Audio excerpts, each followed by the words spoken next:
Let's talk about appointed school boards. Appointed school boards are made up of individuals selected by the mayor. There are only 10 fully or partially appointed school boards in the United States as of 2020, which is an impressive number when you realize that there's 14,000 plus school boards, mostly elected.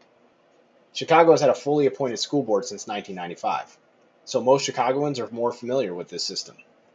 For context, under an appointed school board, Chicago has had some of the most impressive student growth performance across the nation. In fact, it is in the 96th percentile. On the other hand, under an appointed school board, 50 schools in Chicago were closed in 2013, a decision that many Chicagoans felt harmed communities and that they were given no voice in. As with any board, an appointed school board can lead to both positive and negative outcomes.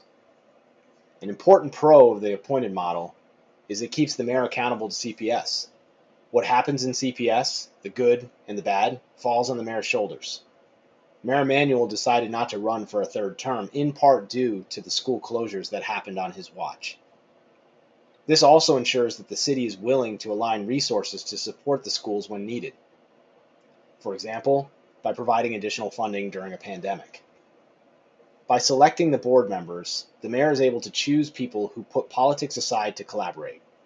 A drawback, though, of the system is that without guardrails, an appointed school board can become a rubber stamp mechanism without much accountability.